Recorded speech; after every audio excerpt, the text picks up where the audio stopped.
opens at 5.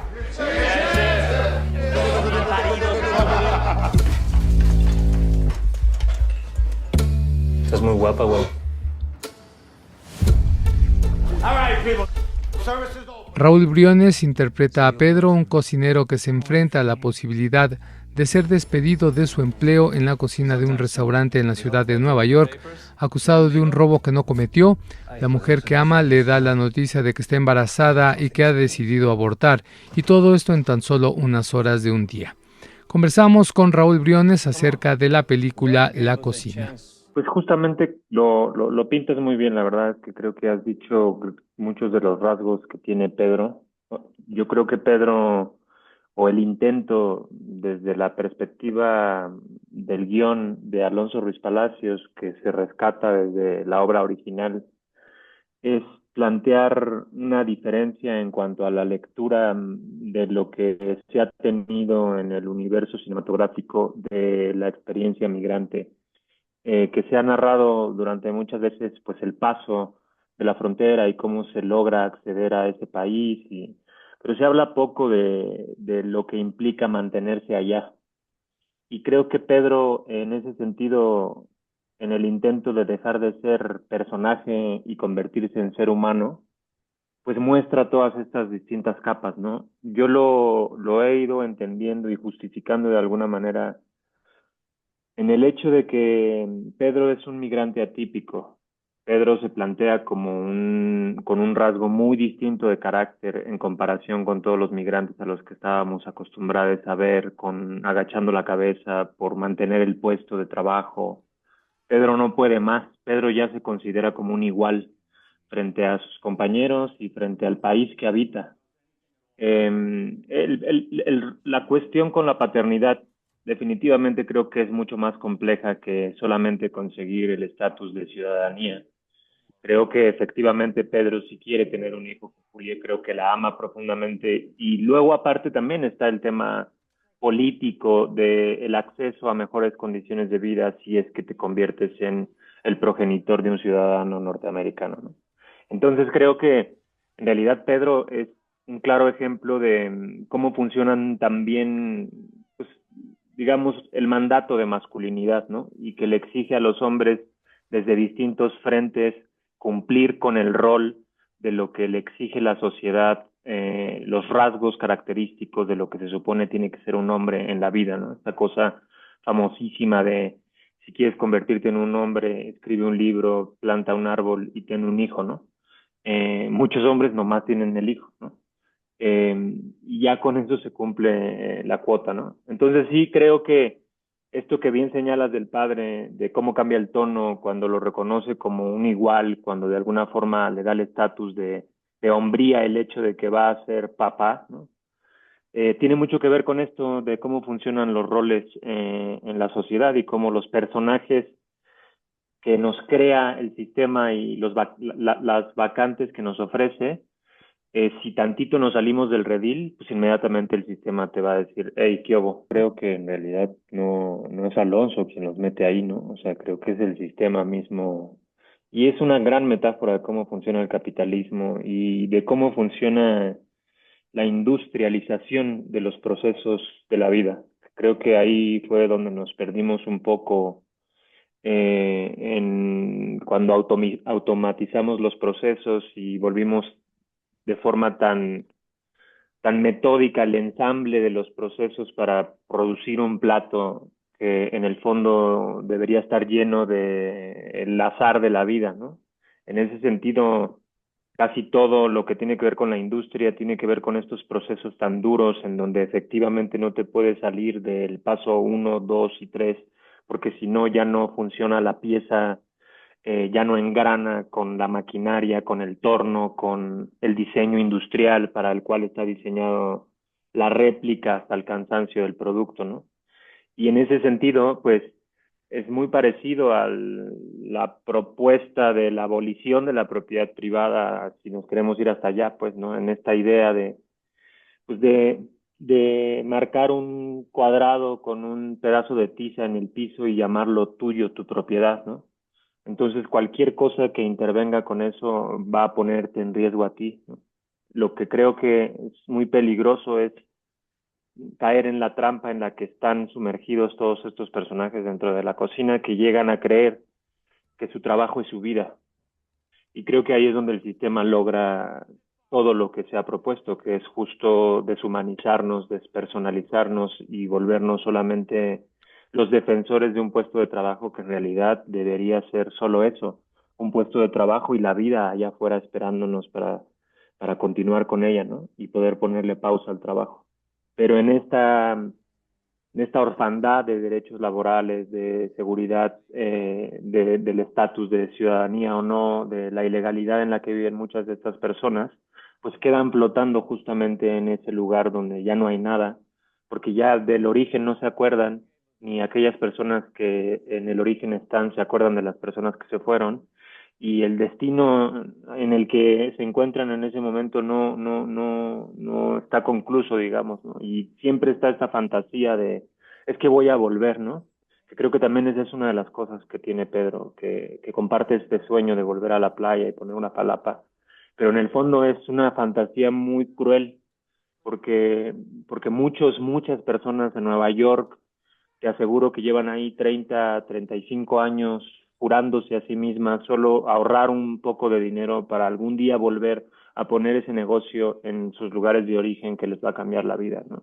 Y ahí se quedan flotando años hasta que se pierden en ese país flotante de la migración. O sea, tocas un punto muy importante que es justamente el de la pobreza en Estados Unidos, ¿no? Que sí se toca muy poco y que es una fantasía que además creo que ya pues ya se pasó de tueste. Creo que Estados Unidos lleva ya un buen rato con muchos problemas sociales muy graves y en un estado de negación también muy grave, porque justamente sus índices de desigualdad son aberrantes. A lo mejor son un país, claro, muy rico en cuanto a recursos económicos, pero también incluso en ese sentido económicamente ya se les está empezando a diluir el poder y la narrativa y justo ahí están inmersos pues Max, que es el cocinero gringo, y Julia, que es la mesera gringa, en donde Julia tampoco tiene ni siquiera para pagar un aborto, ¿no? Y luego además eh, por nuestra mala fortuna, ya incluso hay varios condados en Estados Unidos que ya prohibieron el aborto de nuevo, ¿no? Incluso hay turistas gringas que vienen a México a hacerse el aborto porque aquí ya es legal. Entonces se está empezando a voltear la cosa en ese sentido. Entonces creo que la película apunta muy bien esta torre de Babel que bien indicas, que creo que además Estados Unidos fue un país que se formó desde la migración, ¿no? Y luego la perspectiva de Estela, justamente una de las cosas más hermosas de ese personaje y que nos invita a los espectadores a hacernos la pregunta de en qué momento normalizamos tanto el sistema, porque en realidad eso es lo que pasa, es un poco lo que pasa con las infancias cuando nos empiezan a hacer la típica secuencia de preguntas del por qué y por qué y por qué y por qué. Les vamos a contestar un buen rato hasta que evidentemente ya no vamos a encontrar respuestas al por qué existencial del más allá o el tope del universo y lo que hacemos más bien es callarles su duda y voltear hacia otro lado. Y creo que eso hacemos en todos los oficios, en todo lo que se automatiza.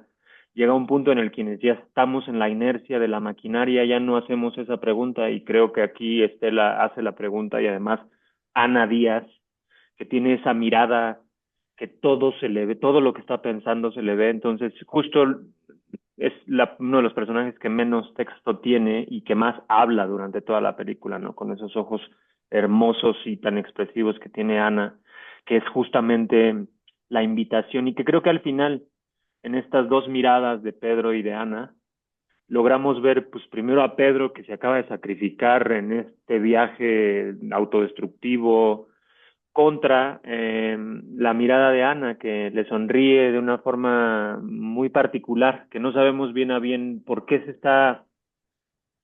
ella ve en este momento de ruptura de Pedro algo, tanto una salida como un alivio, como un lo lograste, carnal, o lo que sea, ¿sabes? Siento que en términos más realistas, más allá de la abducción, del rayo verde que sufre Pedro, en realidad, quien sufre esa verdadera abducción a nivel ideológico es Ana, que es además una estafeta de pasarle la batuta a las siguientes generaciones, de neta, sí se puede parar esto. Tranquis, no, nosotros ya nos automatizamos, pero sí se puede volver a detener esta maquinaria.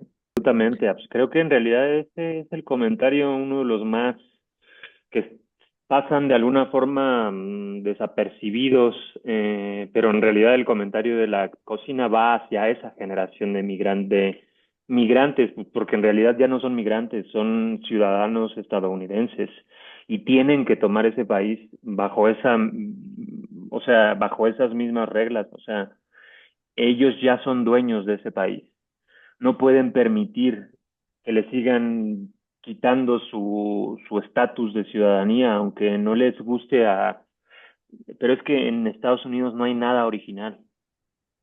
Todo se formó con base en la migración y con base en el genocidio que hicieron de sus pueblos originarios. Todo lo demás es una diversidad enorme de migración, de gente de todo el mundo, y en ese sentido tienen que aceptarlo de una vez por todas. Pero yo creo que eso le toca justamente a esa siguiente generación de ciudadanos estadounidenses que a lo mejor tienen origen latino u origen migrante, pero que ya no son migrantes, ya no se pueden permitir que ser llamados de esa forma y nada, hay muchos caminos de rebeldía para imponerse de una vez por todas. Hay 50 millones de latinos en Estados Unidos. Es demasiado. Lo que está haciendo Trump es jugar con fuego. En realidad, creo que ya no pueden prescindir ni del mundo migrante ni del mundo latino. Sería prescindir de absolutamente de todo lo que es Estados Unidos en lo que podríamos llamar la identidad de Estados Unidos tiene estatus migratorio. Yo creo que la migración es un derecho humano, es un derecho, además ni siquiera creo que sea un derecho, creo que es una ley de la naturaleza, una fuerza de la naturaleza, es inevitable.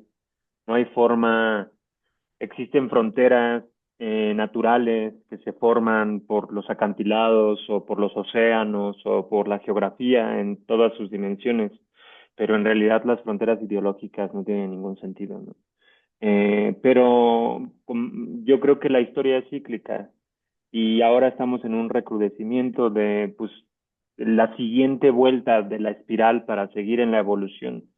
Creo que estamos en un momento contemporáneamente hablando muy álgido en todos los sentidos y que justamente el replanteamiento de las fronteras, de la migración, de mejores condiciones para los derechos humanos, pues es urgente. Sin embargo, las potencias que en algún punto se erigieron frente al mundo como la libertad o la democracia, son quienes están reprimiendo de una forma más tremenda, ¿no? Entonces habrá que empezar a ver otros referentes y empezar a discutir en otras latitudes.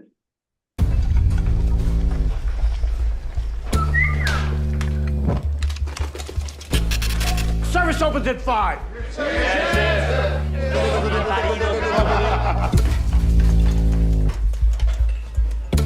Estás muy guapa, güey. All right, people. Service is open. Say you'll wait for me. I'll wait for you.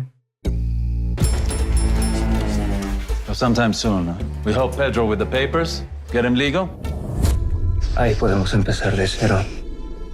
Get out of this place.